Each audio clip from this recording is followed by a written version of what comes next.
오늘 마태복음 11장 7절에서부터 14절 세례 요한은 누구인가 한번 따라합시다. 세례 요한은 누구인가? 바람의 빛깔이라고 하는 노래를 듣고 제가 너무 참 가슴 깊이 스며드는 노래를 들었습니다.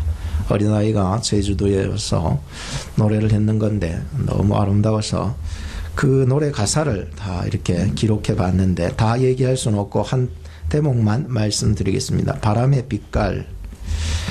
달을 보고 우는 늑대 울음소리는 뭘 말하려는 건지 뭘 말하려는 건지 아나요.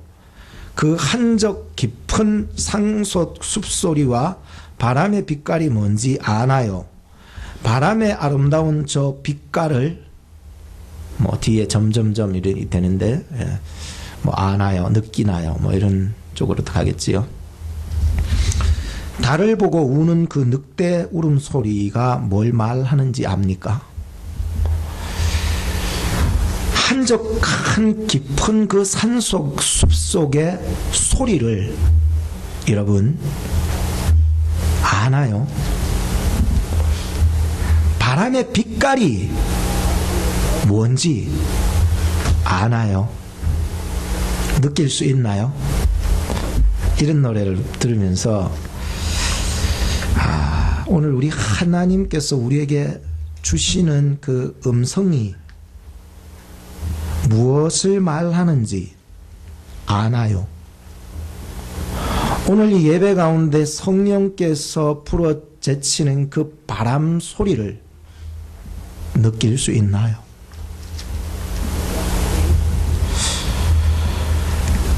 시편 8편 3절에 보면 주의 손가락으로 만드신 주의 하늘과 주의 베풀어 두신 달과 별들을 내가 보오니 사람이 무엇이간데 주께서 저를 생각하시며 인자가 무엇이간데 주께서 저를 권고하시나이까. 그 어느 것 하나도 하나님의 손길이 여미지 아니한 곳이 없는 거예요. 하물며 우리 인생이겠습니까? 꽃 한 송이를 보며 새의 깃털 하나를 보더라도 우리는 도저히 그렇게 만들어낼 수 없고 그것을 설명해낼 수가 없어요. 하물며 인생이라는 거예요. 하물며 저와 여러분이겠냐는 거예요. 한번 더 합시다. 나는 하나님의 작품입니다. 옆 사람한테 인사해줘요. 당신은 하나님의 작품입니다. 이걸 어떻게 설명할 수 있겠습니까? 이걸로 지구가 하늘에서 붕 떠있는 이것을 어떻게 설명하시냐고요. 이것이 아무 부딪힘이 없이 돌아가는 것을 우리가 어떻게 설명하고 구석에서 도마뱀이 무엇을 위해서 걸어가고 있는지 여러분 어떻게 설명할 수 있습니까?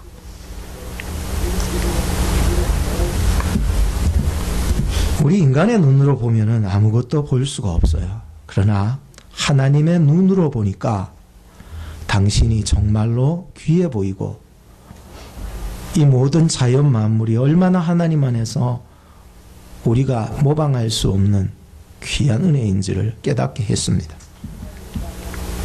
로마서 1장 19절에 보면 이는 하나님을 알만한 것이 저희 속에 보임이라. 하나님께서 이를 저희에게 보이셨느니라.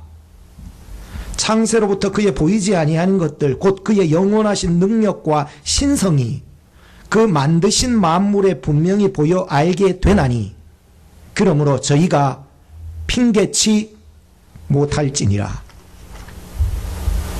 하나님은 살아계십니다. 믿으십니까? 어떻게 핑계할 수 있겠습니까? 만물 속에 하나님의 영원하신 능력과 신성이 나타났다는 거예요. 오늘 저나 여러분들의 모습을 보면서 하나님의 살아계심을 믿으십니까?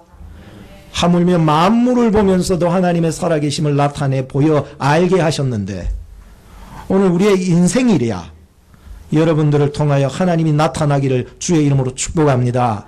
모든 만방과 열국과 민족들이 우리를 보며 하나님의 살아계심을 발견할 수 있는 그러한 여러분들의 삶을 살아가기를 주의 이름으로 축복합니다.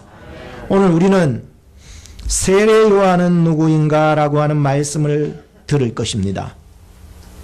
사람들은 모이면은 누군가에 대해서 이야기를 합디다. 시어머니는 며느리를 이야기하고 며느리가 모이면은 시어머니 이야기들 많이 합니다. 성도들이 모이면은 그 사람, 그놈 이야기를 많이 하고 목사도 성도 이야기 합니다.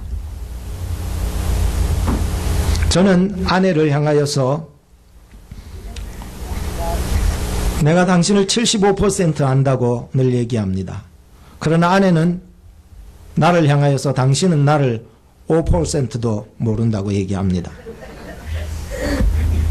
저희 아들은 자기 동생을 향하여 내가 너를 95% 안다고 얘기합니다. 이 아빠를 닮았는지 똑같이 그렇게 하더라고요.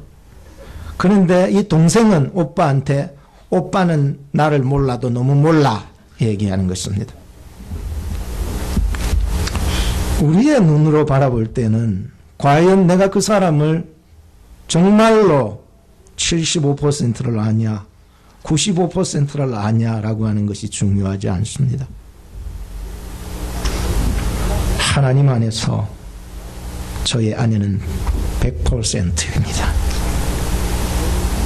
하나님 안에서 저의 자식들이 100%입니다. 하나님의 백성은요, 하나님 백성 떠나서 살 수 없듯이 하나님의 백성들은요, 하나님의 눈을 가지지 않고서는 이 세상을 몇 %라고 말할 수가 있어 없어? 없어. 그건 진리가 아니야. 진리는 예수 그리스도 안에 있는 것이기 때문에 그렇습니다. 마태복음 11장 7절에 보면 오늘 본문입니다. 저희가 떠남에 세례 요한의 제자들이 떠났습니다. 이 말씀을 다 이해하려면 지난주 설교를 홈페이지에서 꼭 들으셔야 합니다. 저희가 떠남에 예수께서 무리에게 요한에 대해서 말씀하셨대요. 누가 누구에 대해서 얘기할 때는 참 조심스럽지 않습니까? 그런데 예수님께서 무리들을 향하여서 세례 요한에 대해서 말씀을 하셨다는 거예요. 예수님께서 말씀을 하신 거예요. 누구에 대해서? 세례 요한에 대해서 말씀을 하신 것입니다. 과연 예수님께서는 이 세례 요한을 몇 % 아실까? 예수님께서 세례 요한에게 말씀하실 때에 무리들이나 세례 요한 자신이 예수님은 나 5%도 몰라 이렇게 얘기할 수 있겠지만 예수님이 세례 요한에 대해서 말씀하실 때에는 100%입니다. 믿습니까? 남들이 나에 대해서 몇 %라고 이야기하기보다 예수님께서 나에 대해서 얘기하는 것이 맞습니다. 무리들이 아니 세례 요한 자신이 자기 자신을 볼 때에 과연 나에 대해서 얘기할 때 예수님이 몇 % 아냐고 한다면 예수님은 100% 아시기 때문이라는 거예요. 그래서 오늘 저는 세례 요한은 누구인가 라고 하는 이 중요한 말씀을 하겠습니다. 오늘 본문으로 다시 돌아와 보십시다. 마태복음 11장 7절에 보면 저희가 떠나며 예수께서 무리에게 요한에 대하여 말씀하시되 너희가 무엇을 보려고 광야에 나갔더냐 바람에 흔들리는 갈대를 보러 나갔더냐 그러면 너희가 무엇을 보려고 나갔더냐 부드러운 옷을 입은 사람을 보러 나갔더냐 부드러운 옷을 입은 자들은 왕궁에 있느니라 그러면 너희가 어찌하여 나갔더냐 선지자를 보러더냐 옳다 내가 너희에게 이르나니 선지자보다 나은 자니라 보라 기록한 바 보라 내가 내 사자를 너희 앞에 보내나니 저가 너의 길을 너의 앞에 예비하리라 하신 것이 이 사람에 대한 말씀이니라 라고 했습니다. 첫째로 세례 요한은 누구입니까? 선지자보다 나은 자라고 예수님께서 말씀을 해주셨습니다. 세례 요한은요, 바람에 흔들리는 줏대 없는 갈대 같은 사람이 아닙니다. 부드러운 옷을 입고 다니는 자도 아닙니다. 그렇다고 무리들이 생각하는 그런 예언자도 아닙니다. 세례 요한의 그 사역은 오직 하나님의 하시는 일에 맞춰져 있기 때문에 사람의 생각으로는 절대로 그를 다 이해할 수 없습니다. 그는 하나님께 보낸 자였고 하나님의 그 사역하시는 일에 예비된 자가 되었다는 거예요.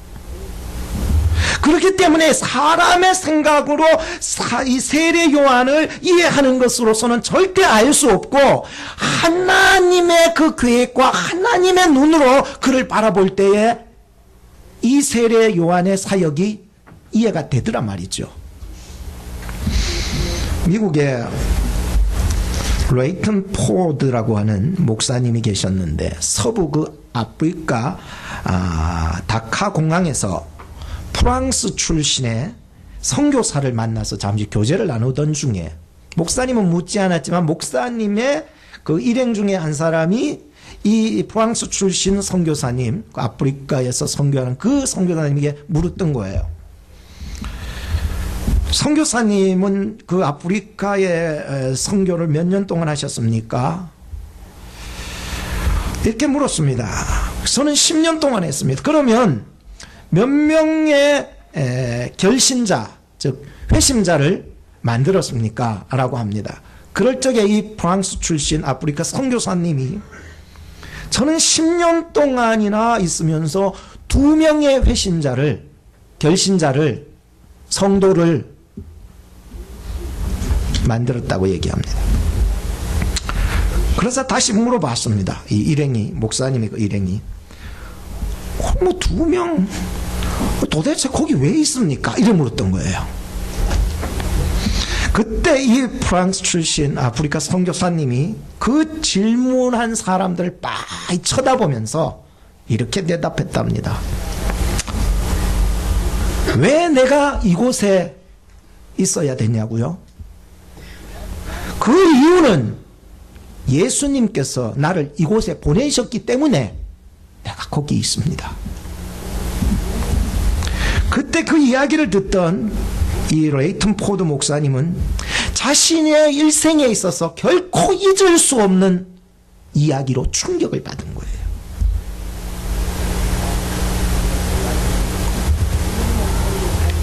그 2명의 영혼을 위해서 10년간 그곳에 사역을 하고 있었다니. 그것이 나로 인해서 그곳에 간 것이 아니라 주님께서 나를 그곳에 보내셨기 때문에 내가 2명이지만 그곳에서 사역한다는 말이 이 목사님 귀에서 떠나지를 않았다는 거예요. 내가 왜 여기에 있어야 하는가? 여러분 고민되지 않습니까? 여러분이 왜 여기에 있어야 하는가? 하나님이 저와 여러분을 이곳에 보내셨기 때문입니다. 세례 요한은요, 물질에 약한 자가 아닙니다. 보세요. 그의 살았던 배경을 보세요. 명예에 약한 자입니까? 아닙니다. 자기를 높여주면 잘난 체 하는 자 아닙니다. 그는 아름다운 옷을 입고 겉멋과 허세를 부리는 자가 절대 아닙니다. 헛된 예언이나 하면서 돈벌이하는 그러한 예언자가 아니라니까요. 마태복음 11장 10절에 기록된 바 보라 내가 내 사자를 너의 앞에 보내나니 저가 너의 길을 너의 앞에 예비하리라 하신 것이 이 사람에 대해서 얘기한다는 거예요. 그는 성경의 예언대로 하나님의 보냄을 받은 사람이었어요. 메시아를 영접하라는 그 사명 가지고 예수님 앞서 6개월 전에 와서 계속해서 예수님의 그 메시아 오심을 가서 외쳤던 사역자였습니다. 오늘 우리가 하나님의 일을 시작할 때에 사람의 일을 생각하면 실족합니다. 어찌 이 세례 요한의 사역을 우리의 사람의 견지로 판단을 해낼 수 있냐는 거예요. 안 된다는 거예요, 절대로. 여러분, 교회 와서 신앙생활 할 때에 교회의 일은요, 교회를 세우신 분이요, 누구실까요? 하나님 아닙니까? 하나님 예수 그리스도의 피공로를 세운 교회 아닙니까? 하나님이 역사해야 되는 거 아닙니까? 하나님의 일을 감당함에 있어서 사람의 일 생각하면 절대로 넘어진다니까요. 제 얘기가 아니에요. 마태복음 16장 23절에 보면 예수께서 돌이키시며 베드로에게 이르시되 사단아 내 뒤로 물러가라. 너는 나를 넘어지게 하는 자로다. 너가 하나님의 일 생각지 아니하고 도리어 누구의 일? 주님을 믿을 때에도 똑같은 거예요. 우리가 교회 일을 함에 있어서도 사람의 일 생각하면 반드시 자기도 넘어지고 남도 넘어뜨리게 되는 거예요. 하나님의 일을 할 때에는 하나님 마음 가지고 못하면 정말 여러분 실족해서 넘어지게 된다고 예수님께서 베드로에게 말씀하신 내용입니다. 그러므로 하나님의 일, 특히 우리가 교회 일을 할 때에는 하나님의 붙잡힘을 받아서 일하는 여러분 되기를 주의 이름으로 축복합니다. 그래서 이 세례 요한은 선지자보다 큰 자였던 거예요. 나은 자였던 거예요. 두 번째로 우리가 마태복음 11장 11절 말씀을 한번 보시기 바랍니다. 내가 진실로 너희에게 말하나니 여자가 낳은 자 중에 세례 요한보다 큰 이가 일어남이 없도다. 그러나 천국에서는 극히 작은 자라도 저보다 크니라. 세례 요한은 누구입니까? 이 땅에서는 큰 자지만 천국에서는 극히 작은 자보다, 작은 자가 저보다 크다 그랬으니까 이게 이 땅에서는 세례 요한이 엄청 큰 자고 위대한 자고 정말 위대한 최고의 선지자라고 불림을 받지만 저 천국에 가서는 보이지도 않을 만큼 아주 작은 자에 속한다는 말씀이에요. 목사님이 무슨 말씀이에요? 잘 들으셔야 돼요. 세례 요한이 천국 갔느냐? 천국 갔느냐 안 갔느냐? 아니 못 갔느냐? 목사님의 생각은 뭡니까? 라고 묻는다면 저는 단적으로 일단 말씀드리는 것은 그는 천국 갔습니다. 모세와 엘리야처럼 구약적 관점 안에서 오실 메시아를 준비하면서 천국 갔습니다. 저는 거기까지만 제 견해를 말씀드리겠습니다. 더 이상은 묻지 마세요. 이 부분은 제 의견에서는, 견지에서는 천국 갔습니다. 그렇다면 성경을 보면 세례 요한은 예수 그리스도께서 메시아로 오셨을 때 예수님을 메시아로 예비했습니다. 그런데 마태복음 11장 2절과 3절 말씀에 보면 요한이 옥에서 그리스도의 하신 일을 듣고 제자들을 보내어 예수께 여짜오되 오실 그이가 당신이 오니까 우리가 다른 메시아를 기다리오리이까? 그는 메시아관으로서의 딜레마에 빠져 있었습니다. 왜냐하면 그는 아직까지 구약적 메시아관에 있었기 때문이었습니다. 그는 감옥에서 예수님의 그 십자가와 부활의 사건을 경험하지 못하고 죽었기 때문이었습니다. 그것이 그의 사명이었어요. 그러나 그는 구약적의 그 선지자적 사명은 완벽하게 수행했던 최고의 선지자였습니다. 그래서 여자가 낳은 선지자들 중에서, 이 땅의 선지자들 중에서 예수님을 가장 직접적으로 예비했고 선포했고 길을 인도했고 가장 가까이에서 예수님을 메시아로 예비했던 그 선지자라고 해서 큰 선지자라고 얘기하고 있는 것입니다. 여자 중에서 큰 선지자. 이거는 굉장한 칭찬이거든요. 예수님께서 세례 요한을 칭찬한 내용입니다. 그래서 이 땅에서 세례 요한보다 큰 선지자가 없을 만큼 예수님의 아주 가까운, 바로 예수님을 보면서까지 그를 예비했던, 선포했던, 이분이 메시아다고 선포했던 예수님에게 있어서는 정말 소중한 동력자였던 거예요. 마태복음 3장 13절에 보면 이때에 예수께서 갈릴리로 요단강에 이르러 요한에게 세례를 받으려 하신대 요한이 말려 가로되 내가 당신에게 세례를 받아야 할 터인데 당신이 내게로 오시나이까? 예수께서 대답하여 가라사대 이제 허락하라. 우리가 이와 같이 하여 모든 의를 이루는 것이 합당하니라 하신대 이에 세례 요한이 허락했다는 거예요. 세례 요한은요, 예수님과 함께 하나님의 나라와 의를 이루는 일에 합력을 한 사람이에요. 동력자라는 거예요. 정말로 이 땅 가운데서 예수님에게 있어서 세례 요한만큼 가장 큰 동력자가 없었어요. 하나님의 나라를 이루어 나가는데, 우리가 이 교회를 이루어 나가는데, 하나님의 그 의를 이루어 나가는데 동력자가 되었다는 거예요. 누가? 세례 요한이요. 얼마나 예수님에게 칭찬받을 만합니까? 그래서 여자들 중에서 큰 자가 되었다는 거예요. 저는 살아가면서 소중한 사람들을 많이 만났습니다. 부모님 아니었으면 저 이 땅에 못 태어났을 거기 때문입니다. 또 살아가면서 인생의 스승들을 많이 만났어요. 인생의 스승들이에요. 스승이 없었다면 내가 어떻게 올바르게 살아갈 수 있었을지 그 지침을 얻을 수 없었을 거예요. 아내를 만났어요. 아내가 없었다면은 내가 이렇게 온전하게 지금 살아갈 수 있었겠는가 생각을 해봐요.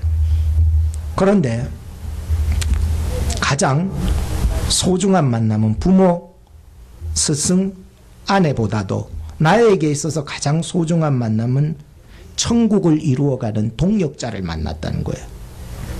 바로 여러분을 만난 것이라는 거예요. 함께 하나님의 나라를 이루어 나갑시다. 우리 옆에 사람한테 인사합시다. 우리 함께 천국 갑시다.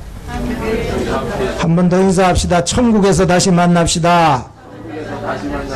이 일을 위하여서 함께 이루어 갈 수 있는 동력자.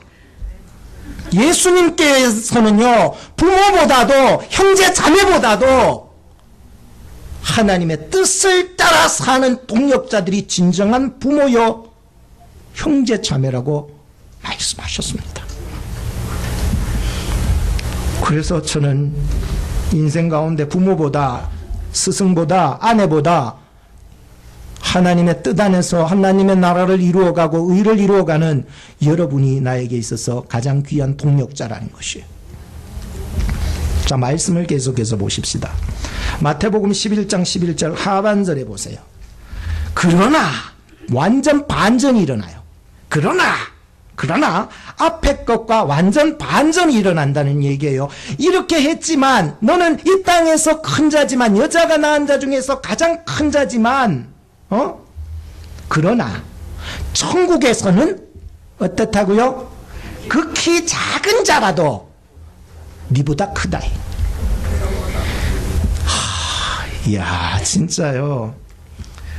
정말 어떻게 예수님이 어떻게 이렇게 이중적인 사람입니까? 완전 반전 아닙니까? 이 땅에서는 없어서는 안 될 나의 소중한 동력자라고 막 큰 자라고 지켜 세워주더니 단숨에 그냥 천국에서는 아주 작은 자도 니보다 크다 이래 버린 거예요. 니 아주 보이지도 않을 만큼 작은 자가 돼버렸다는 거예요. 천국에서. 한순간에 바보 만들어 버렸어요. 이게 어떻게 해요? 예수님 진짜 들었다 놨다 왜 이러시는지 모르겠어요. 언제는 막 잘한다고 막 칭찬해 줬다가 언제는 막 완전히 저 구석에 가 있으라 그래 버리니까 참. 세례 요한이요 예수님을 위해서 한 게 얼마인데요.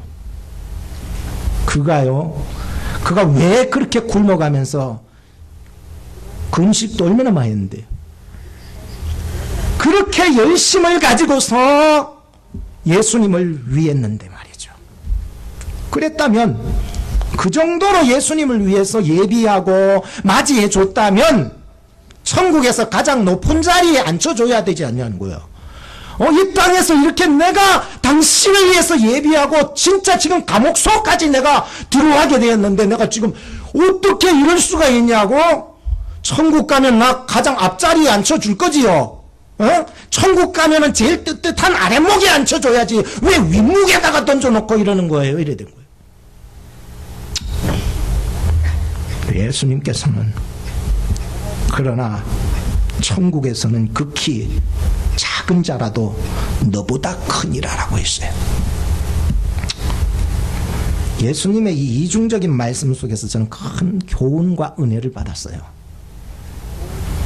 성도는요, 이 땅에서의 나를 돌아보기도 해야 될 뿐 아니라 천국에서의 나의 모습도 어떤지 돌아볼 줄 아는 사람이 되어야 된다는 거예요. 천국은요, 오늘 이 땅에서 내가 예수님을 어떻게 믿느냐에 따라서 천국에서 나의 평가가 이루어진다는 거예요. 그러면 목사님, 내가 예수 진짜 똑바로 믿어야 되겠군요. 이런 선한 마음이 들어야 돼요. 오늘 내가 여기 땅에서 예수 믿어야 천국 갈 줄 믿습니다. 이 땅에서 안 믿으면 끝장이에요. 그래서 이 땅이 중요해요. 여러분, 이 목숨 있을 때가 중요한 거예요. 천국 가서 내가 그때 믿죠. 그때는 이미 차 떠났어. 그래서 이 땅이 중요한 거예요. 이 땅에서 내가 어떻게 예수님을 믿느냐에 따라서 저 천국에서 평가돼 버렸다는 거예요. 그래서 우리는 예수님을 믿더라도 똑바로 믿어야 돼요? 삐딱하게 믿어야 돼요? 잘 믿어야 돼요? 잘못 믿어야 돼요?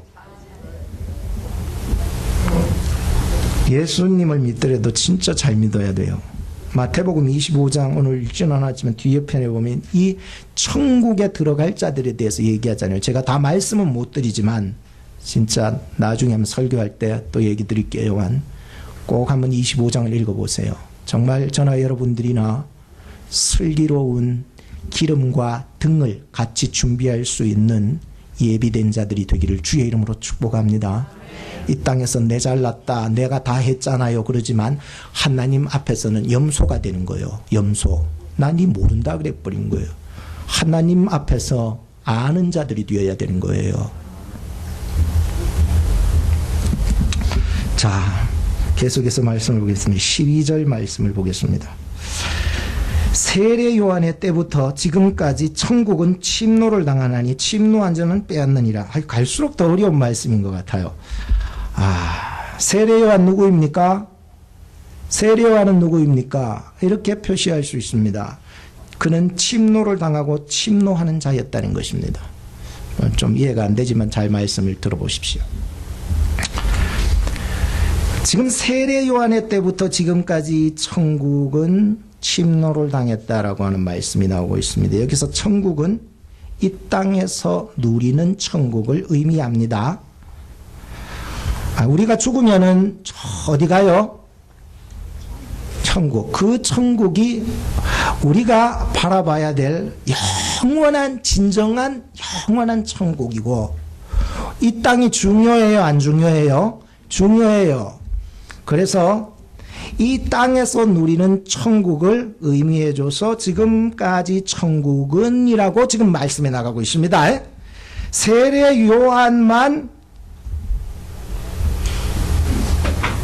세례 요한이 그의 인생을 보면 천국을 빼앗기기도 하고 빼앗고 살아갔던 인생이었다는 것입니다.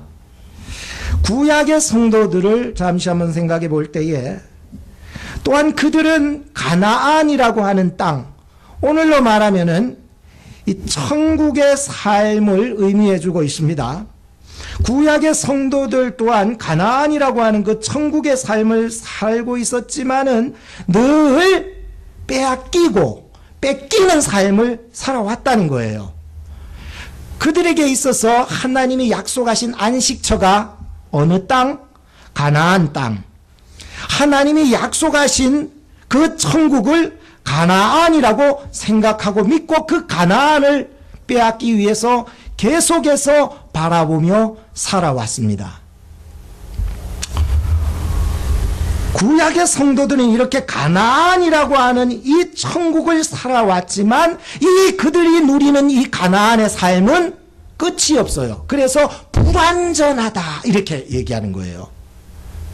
하나님의 약속은 있었지만, 가나안의 안식은 있었지만, 가나안 땅에 들어오기도 했지만 늘 이 가나안 지경이 빼앗기기도 하고 뺏기도 하고 지금도 그렇게 살아가고 있어요. 얼마나 안식이 없고 쉼이 없을까요? 오늘날에도요, 예수 그리스도 안에서 그 천국의 삶을 누리지 못하는 자들은요, 마치 이와 같이 뺏고 뺏기는 그러한 미완성 천국을 살아간다는 거예요. 히브리서 11장 13절에 보면 이 사람들은 다 믿음을 따라 죽었으며 약속을 받지 못하였으되 그것을 멀리서 보고 환영하며 또 땅에서는 외국인과 나그네로라 증거하였으니라고 합니다. 즉 여기에서 말하는 이 사람들은 다 믿음을 따라 죽었던 이 사람들이 앞구절에 보면은 누구를 말하느냐면 아브라함, 사라, 이삭, 야곱, 굉장히 중요한 인물들이거든요. 하나님의 그 약속을 받은 사람들이었습니다. 믿음의 사람들이었습니다. 하나님의 약속을 신실하게 믿고 의심 없이 살았던 그러한 인물들이었습니다. 그런데 그들은 가나안 땅에 들어가는 그 약속을 받았지만 그의 후손들이 하늘의 별 바다의 모래와 같이 많아질 것이란 그 약속은 받았지만 이 가나안은 정착할 그 천국, 안식할 천국은 그들에게 진정 못 되어졌습니다. 그런데 가나안 땅과 후손의 약속을 받았지만도 약속을 멀리서는 믿었기 때문에 성취되는 것은 받지 못했던 것이었습니다. 그리고 죽었습니다. 구약적 개념으로 보면은 이 천국을 소유하고서도 십자가의 그 구속 사건과 부활의 영광을 아직까지 참여하지 못했다는 거예요. 그래서 참 정말로 오늘을 살아가는 저나 여러분들이 얼마나 감사한지 몰라. 왜? 오늘은 이 율법과 선지자의 시대를 건너뛰어 예수 그리스도 십자가의 사건과 부활의 그 영광 속에 우리는 살아가는 은혜의 시대 속에 살아간다. 너무 감사하지 않습니까?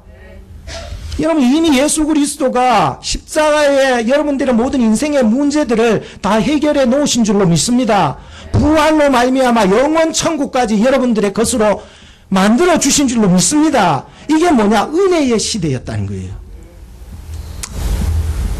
어릴 적에 아들이요, 물을 무서워했어요. 왜냐하면은 제가 고향에 어릴 저기 쪼맨할 때 데려가가지고 구봉산 밑에 그 개울가에 잠시 세워놓고 나 미꾸라지 잡은 사이에 애가 엎어져가지고 내 딴에는 허벅지까지는 애한테는 이거는 막 깊은 물이어서 포동이가 밖에 있던 애들이 아저씨 이렇게 애 죽어가요. 딱 보니까 죽어가고 있더라고. 그래서 딱 건져냈죠. 살려니. 그때부터 물을 무서워했어요.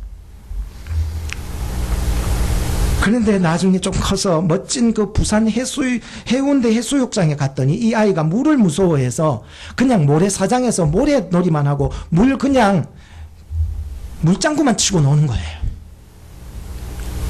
왜? 상처받았거든요. 실패했거든요. 낙심했거든요. 절망했거든요. 실족했거든요. 넘어졌거든요. 죽을 뻔했거든요. 그래서 제가 튜브를 가지고 와서 이 아이에 태우고 아빠 믿어라. 꼭 붙잡아줄게. 믿어라. 그래서 안으로 좀 들어갔어요. 그걸 다시 휙 당겨줬어요. 몇 번만 해주니까 되살아나더니 얘가 물을 무서워하지 않고 자기 스스로 튜브를 들고 물로 뛰어들어가서 거기서 파도를 타면서 나오고 파도를 타면서 나오고 너무너무 좋아하는 것이었습니다. 오늘 우리가 살아가면서 물맛을 알고 파도맛을 안다는 것은 하나님의 그 은혜 속에서 은혜를 경험한 자들이기 때문입니다. 우리가 태어난 이 시대는 율법과 선지자의 시대를 지났습니다. 예수 안에서 은혜의 그 바다 속에 살아가고 있는 자들입니다. 예수님을 그런데도 우리가 예수님을 멀리서만 믿고 있는 사람이 있어요. 교회에 나와도 예수님과 멀리 있는 거예요. 내 마음이 예수님하고 멀리 있는 거예요. 사람을 두려워하는 거예요. 물살을 두려워하는 거예요. 파도를 두려워하는 거예요. 하나님이 여러분과 함께 하심을 믿으시기 바랍니다. 하나님은 여러분들을 다시 이 은혜 안에서 십자가의 사건 안에서 부활의 그 영광 안에서 다시 회복시켜 주시는 것입니다. 하나님께서 오늘 우리 교회와 여러분들을 위하여서 놀라운 일을 계획하고 계십니다. 하나님은 살아계시는 것입니다. 제자들도 처음에는요 예수님과 함께 있었어도 그 십자가와 부활을 이해했어요 못했어요? 십자가 얘기해도요 나 좀 있으면 죽는다 얘기해도 뭐 알아먹었어요? 다시 내가 태어난다 해도 뭐 알아먹었어요? 잘 이해하지 못했어요. 그러나 그들은 택한 자들이었습니다. 그들이 십자가의 부활을 목격하면서 다 도망갔습니다. 그러나 때가 되었으니까 성령을 받고는 십자가의 부활을 증거하는 불덩어리들이 되었던 것이지요. 오늘 주의 재림을 기다리는 자들의 삶이 어떠해야 할까요? 성령의 충만함을 받고 살아가야 되는 것이 오늘 등만 준비한 것이 아니라 기름까지 준비된 사람인 것입니다. 오늘 여러분들 구약의 성경 믿습니까? 믿습니다. 율법 믿습니까? 믿습니다. 그러나 예수 그리스도 안에서 성령의 충만한 기름을 준비하며 살아가는 재림 성도들이 되기를 주의 이름으로 축복합니다. 구약 성도들은 살아가던 그 인생이 마치 이방인과 나그네라고 히브리서에 말씀했습니다. 왜? 완성되지 못한 천국을 살아가면 늘 이방인이거든요. 안전, 안식, 진정이 내가 쉴 만한 그 가나안 땅에 정치에 내기까지는 늘 뺏고 빼앗기는 삶, 그런 천국의 인생을 살아가다 보니까 힘들어 죽겠는 거예요. 오늘도 이렇게 살아가는 사람들이 없잖아 있기 때문인 것입니다. 끊임없이 가나안을 빼앗았고 끊임없이 빼앗기기도 하면서 그렇게 살아갑니다. 약속을 받았지 약속의 성취를 정확하게 받아내지는 못하고 있었습니다. 그들은 쉼이 없이 살았습니다. 그래서 그들은 이방인이요 나그네라고 표현을 한 것이에요. 완성이 없는 사람들이었습니다. 정착하지 못하고 사는 사람들이었습니다. 오늘 여러분들이 이렇게 살아가고 있지 않습니까? 이런 성도들에게 정녕 필요한 것이 뭘까? 나 좀 쉬고 싶어요. 그냥 죽어버릴까요? 그 얘기가 아니잖아요. 나에게 진정한 천국이 어디 있습니까? 나 빨리 목 끊어버리고 그냥 천국 갈까요? 그게 아닌 거예요. 우리가 이 땅에서 예수를 어떻게 믿느냐에 따라 가지고 천국에서 평가돼 버리기 때문이에요. 마태복음 11장 28절에 오늘 11장 읽었는데 끝자락에 보면 이렇게 말씀합니다. 우리 28절부터 30절 같이 읽어봅시다. 마태복음 11장 28절. 자, 시작. 수고하고 무거운 짐진 자들아 다 다 내게로 오라. 내가 너희를 쉬게 하리라. 나는 마음이 온유하고 겸손하니 나의 멍에를 메고 내게 배우라. 그러면 너희 마음이 쉼을 얻으리니 이는 내 멍에는 쉽고 내 짐은 가벼움이니라 하시니라. 이것이 천국이었다는 거예요. 이것이 안식이었다는 거예요. 이것이 진정 오늘을 살아가는 성도들에게 참된 쉼이었다는 거예요. 성도들이여, 이 땅에서 누릴 수 있는 천국의 모형, 그것이 뭐냐? 오늘 마태복음 11장 28절로 30절 말씀이 여러분들이 인생이 예수 안에서 쉼, 안식, 천국이 되어지기를 주의 이름으로 축복합니다.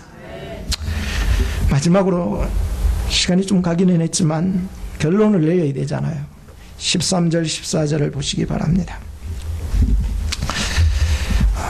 찾으시는 동안에 제가 성경 한 구절을 읽고 아까 그 말씀을 다시 한번 결론을 내릴 것은, 누가복음 17장 20절에 보면 바리새인들이 하나님의 나라가 어느 때에 임합니까 묻건을 예수께서 대답하여 가라사대 하나님의 나라는 볼 수 있게 임하는 것이 아니요 또 여기 있다 저기 있다고 못하리니 하나님의 나라는 어디에 있느니라?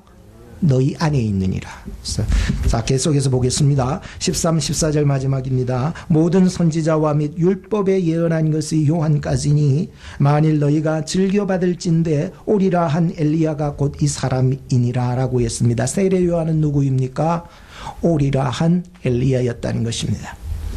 마태복음 17장 1절에 보면 엿새 후에 예수께서 베드로와 야고보 그 형제 요한을 데리고 따로 높은 산에 올라가셨더라. 이게 변화산상 얘기죠.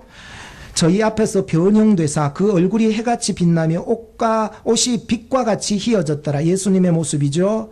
때에 누가 나타났습니까?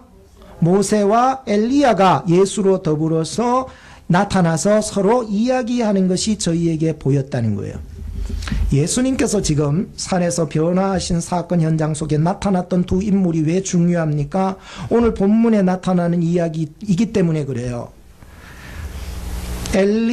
나타났던 인물, 이 모세와 엘리야는 무엇을 대표하는 인물입니까? 그 하나는, 모세는 시내산에서 무엇을 받았습니까?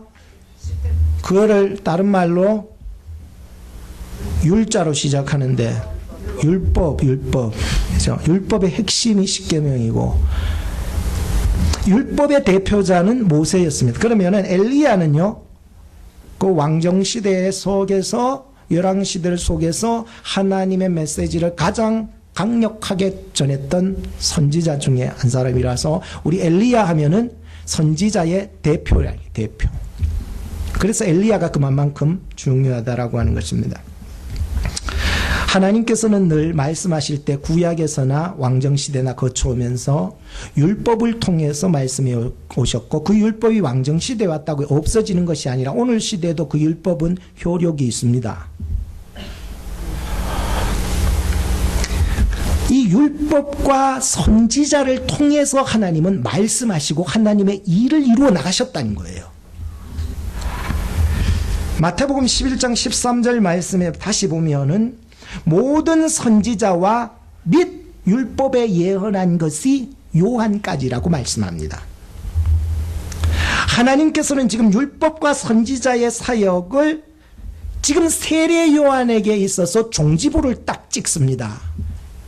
이거 폐지시킨다는 말이 아니라 종지부를 그냥 딱 찍어서 다음 문장을 만들어 가신다는 거죠. 그래서 일단 마침표를 딱 찝습니다. 새로운 시대가 도래될 것이기 때문입니다.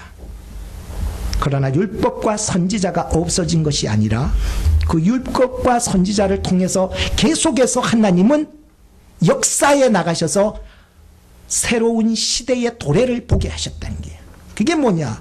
예수 그리스도 안에서의 이루어 가실 구속사역, 천국사역, 영생사역. 어릴 적에 동네에서 저의 별명이 세빠뜨였어요. 달리기 엄청 잘했습니다. 제가 지금은 약간 통통하지만 진짜 빨리 달렸어요. 진짜 달렸다 그러면은 그래서 공부는 안 하고 맨날 놀고 도로 댕기고 이러니 촌에서 막 짝대기 들고 도로 댕기고 대장하고 막 덤벼라 그러고 그렇게 쫓아다녔으니까 얼마나 빨리 잘 달렸겠습니다. 그래서 동네 아이들이 모이면은 릴레이 달리기를 해요. 동네 한 바퀴 이렇게 골목을 도는데 그러면은 이렇게 릴레이 달리기 하면은 뭐 3-3-5-5로 짝을 딱 맞춰가지고 이렇게 달립니다. 근데 그 달리는 주자들에게 바톤은 없고 짝대기 하나 어디 주워가지고 그게 바톤인 거예요. 놓치면 돼, 안 돼? 놓치면 주워와야 되고 안 돼. 주워와야 되기 때문에 바톤이 줘요. 그래서 작은 짝대기기는 하지만 절대로 놓쳐서는 안 되기를 꽉 잡고 막 달려가서 다음 주자에게 주게 되는 거예요. 근데 저는 달리기를 잘했기 때문에 몇 번째 뛰었는 줄 아십니까? 잘 아시네. 달리기 잘하는 사람은요, 고수들은 제일 마지막에 뛰어요. 예수님은 인생의 고수거든요. 인생의 고수 마지막 그분의 뛰어가는 이 찰나에 저는 이걸 짝대기를 놓쳐버렸네. 아, 이거 어떻게 해야 되노? 어떻게 하겠어요? 바로 뒤에 떨어졌으니까 빨리 가서 좌서 달렸습니다. 그래도 1등하는 것입니다. 역전하는 것입니다. 승리하는 것입니다. 실패 두려워하지 마세요. 실족 두려워하지 마세요. 상처 두려워하지 마세요.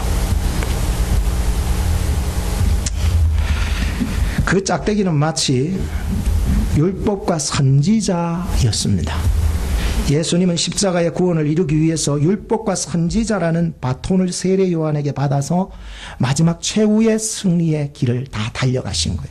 그래서 세례 요한은 마지막 엘리야, 오실 예수님을 준비할 마지막 위대한 선지자로서의 종지부를 딱 찍어 주셨다는 것입니다.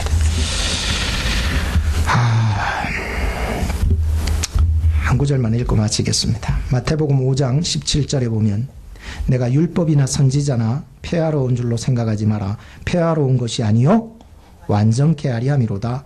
진실로 너희에게 이르나니 천지가 없어지기 전에는 율법의 1.1핵이라도 반드시 없어지지 아니하고 다 이루리라. 세례 요한의 이 사건, 그 사람 자체도 하나님의 말씀 안에서 예수 그리스도는 완벽하게 성취해 주셔서 우리에게 이 영원한 영생과 구원과 쉼과 안식을 주셨습니다. 할렐루야. 결론을 짓겠습니다. 사랑하는 여러분들, 세례 요한은 누구입니까? 그는 예수님께서 십자가로 구원하시기 위해서 오신 우리 구주 예수 그리스도 메시아이심을 예비했던 자입니다. 하나님의 부름받은 자입니다. 여자가 낳은 자 중에 큰 자였습니다. 그러나 천국에서는 정말 부끄러울 만큼 작은 자였습니다. 침노당하고 침노하는 구약적 천국의 삶을 살아왔습니다. 그러나 이제 마지막 바톤을 예수님께 넘겨준 예수님 앞에 마지막 선지자의 엘리야로 살게 되었습니다. 세례 요한은 초림 예수를 맞을 준비를 했지만 오늘 우리는 다시 오실 재림 예수를 맞이할 준비를 해야 할 것입니다. 올 한 해 우리 2016년도 표가 뭐죠? 한번 따라 합시다. 하나님의 전신갑주를 입으라. 하나님의 전신갑주이라는 이 슬로건을 걸고 정말로 우리가 정말로 너희가 주 안에서와 그 힘의 능력으로 강건하여지고 마귀의 계계를 능히 대적하기 위해서 하나님의 전신갑주를 입으라 했습니다. 오늘 우리에게 부탁하신 하나님의 말씀인 줄로 기억하시기를 주의 이름으로 축복합니다. 기도합시다. 하나님, 언제 주님 다시 오실지 아는 이가 없습니다. 오실 메시아를 준비했던 세례 요한처럼 다시 오실 주님을 맞이하는 깨어있는 성도들 되게 하시고 주 안에서 그 힘의 능력으로 살아가게 하셔서 예수님을 마음에 영접해서 빼앗기거나 빼앗을 수 없는 영원한 천국을 소유하게 하옵소서. 또한 주님 다시 오실 때에 우리와 함께 살아갈 영원한 천국을 소망하며 주님 따라 이 좁은 길, 십자가의 길을 갈 수 있게 하옵소서. 예수님의 이름으로 기도하옵나이다. 아멘.